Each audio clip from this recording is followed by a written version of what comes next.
I think that there's no real guidebook when it comes to this. Telling my kids that I had cancer was harder than receiving the news that I had cancer.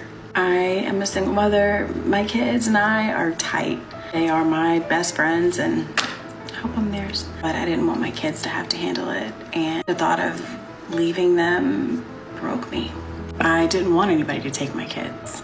I wanted to be with my kids. I didn't want to give them too much information until I spoke with somebody, my doctor, and got my second opinion. That's when I had more of a conversation with them. By this time, my oldest is looking things up and asking what stage this is. And I was just like, none of that matters. I'm here right now. Then they liked when they were tasked with certain things. Like, you know, I was like, Mommy might need help like doing the dishes. So maybe we could do some dishes and maybe we could learn how to make things together.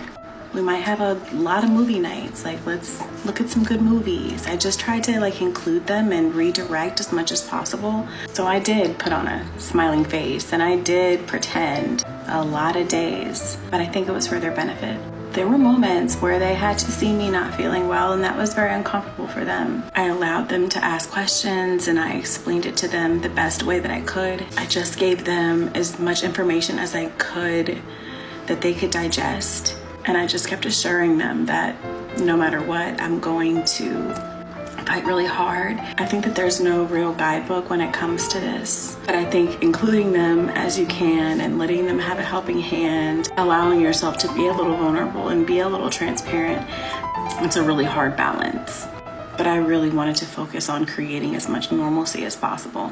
I was still gonna go to the games. I was still gonna take them to the park. I'm still gonna do all the things because I didn't want them to suffer because I was suffering. I don't know the right or wrong answer to this. This is just kind of how I navigated it. It was really hard. Trying to create that normalcy in their life, I feel, is the reason that I was able to navigate it as well as I did. Being open and being inclusive is kind of how I navigated it with my kids. That's really hard. I love how she's still giving her children a bit of life, a bit of inclusion with her.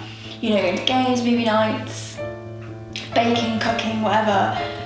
You know, it's so hard, and just because you've had this really horrific news and you know that you're not going to have a chance to survive it after 3 months, it's not like she's put her life in a pause. She's just like, right, well, I'm going to go out with a bang and I'm going to make my children remember that they had the best lives and the best 3 months of me. Oh my God, this must be so hard for her.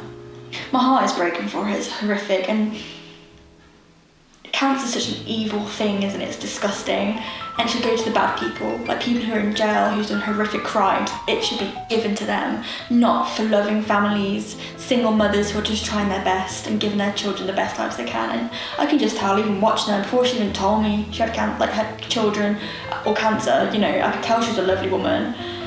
It's just horrible, isn't it? It's disgusting, it's nasty. I just wish we could just have like a pause button and rewind back and hopefully like find a symptom that she could try and get rid of, but you can't do that to yourself. You can't replay that in your mind. Oh, bless her. I just want to give her a hug.